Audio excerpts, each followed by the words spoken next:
Your Majesty, Your Excellencies, and dignitaries, guest speakers, and panelists, ladies and gentlemen, I welcome you all here to this gathering. Namaste, good morning, and Kuzuzampula. On behalf of Georgetown Institute of Open and Advanced Studies, it is my deepest honor to welcome you to this gathering. We have come together today across borders, disciplines, life journeys, united by a shared longing to explore how we might build a future rooted in true well-being, harmony, and happiness. Before I set the stage for our conversations, allow me to share my own story. It is a story that led me here and perhaps reflects a journey familiar to many of us. I was born in the year the world held its first Earth Summit, a moment when humanity acknowledged with hope that our survival depends on how we care for this Earth we all share. Yet I grew up in an era shaped by liberalization, privatization, and globalization, where success was measured increasingly by GDP, and the deeper values that sustain life were often set aside. I trained as a chartered accountant, taught to read balance sheets and quantify progress in numbers.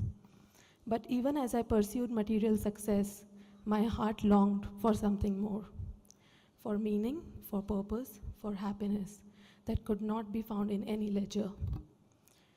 As I transitioned from my childhood to adulthood, I came to understand a difficult truth. In a world driven by GDP, qualities like compassion, benevolence, and sensitivity are too often seen as weaknesses. And for someone like me who feels the world deeply, this made the path forward challenging. And perhaps this is not just my experience. Today, across the world, even as economies grow and technology advances, we see a quiet crisis unfolding. Mental health challenges, depression, anxiety, loneliness are on the rise everywhere. In our pursuit of material growth, we seem to have drifted further from the happiness and inner peace we seek.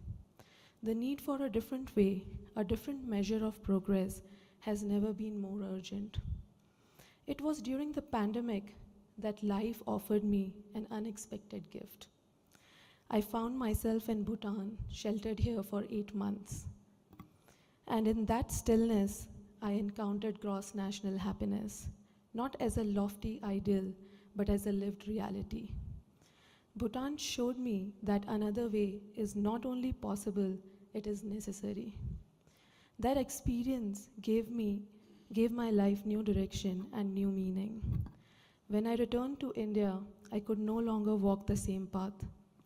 I approached the leaders of my city, hoping to plant a small seed. Could we guide our city's development by something greater than GDP? Could we begin, as Bhutan does, by filling our public spaces with symbols of shared values rather than billboards? My proposal was received with kind words, but not with action. And I realized that it is easier said than done. Disheartened but determined, I choose to live behind my privileged city life and move to the Himalayas to nourish my own spirit and to learn from the grassroots what it truly takes to bring well-being and happiness to life. In these years, I have been blessed to work with wise minds, thought leaders, compassionate hearts, and to engage in research on the root causes of our shared challenges. And what I have seen is clear: our problems are not isolated. They are interconnected, part of a single larger system. And so must be our solutions. No single action, no single nation can do this alone. Bhutan, with all its vision and courage, cannot fully realize gross national happiness without the cooperation of the wider world.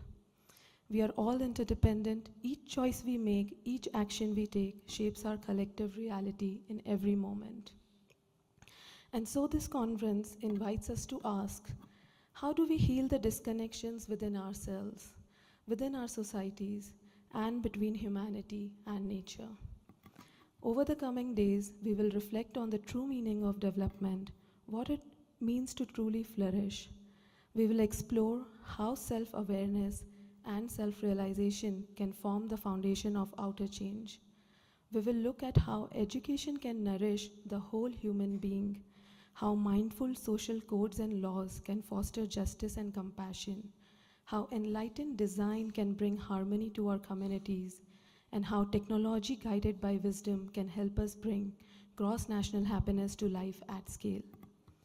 It could come at no more meaningful moment than now, as we celebrate the 70th birthday of the pioneers of this philosophy, His Majesty, the Great Fourth King, Jigme Singye Wangchuk, whose vision gifted this idea to the world, His Eminence, the Khenpo, whose spiritual guidance has sustained it, and Her Majesty, the Queen Mother, Aji Dorji Wangmo Wangchuk, whose life of service has inspired countless hearts.